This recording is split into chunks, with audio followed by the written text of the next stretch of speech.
Le musée océanographique s'apprête à entamer la deuxième grande phase de sa campagne de sensibilisation du grand public autour de la question de la préservation des requins. Après un volet qui avait pour but de démontrer que le requin n'est pas l'ennemi de l'homme, le musée océanographique s'est associé au groupe Parkview Arts Action pour mettre en place une grande exposition entièrement réalisée par des artistes chinois.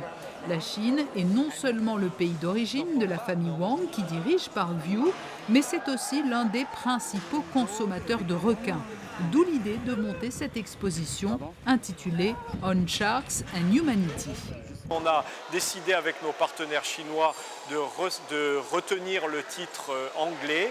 Cette exposition donc accueillera 10 artistes contemporains chinois que nous avons fait travailler avec nos partenaires et mécènes, le groupe Parkview, la famille Wang, pour exprimer cette notion d'équilibre nécessaire entre le requin et l'humanité, et d'exprimer cela à travers l'art. Et les préparatifs vont bon train pour l'installation de ces œuvres dont certaines sont monumentales, à l'image du net, un immense filet d'acier.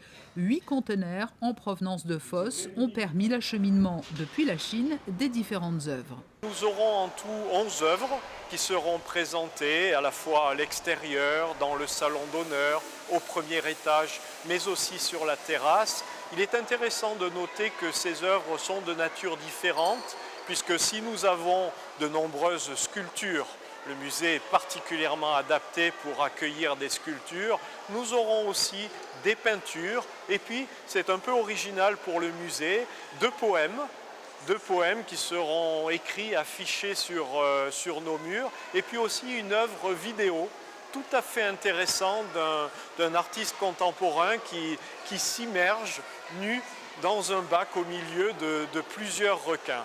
Une véritable course contre la montre est engagée. Les équipes techniques du musée océanographique et les ouvriers chinois travaillent main dans la main, jour après jour, pour que tout soit fin prêt le 5 juin, date à laquelle débuteront les visites presse de l'exposition. Et c'est à partir du 8 juin que le public pourra découvrir ces 11 œuvres qui sont autant de visions artistiques du rôle indispensable joué par les requins dans les écosystèmes marins et des conséquences néfastes de la surpêche.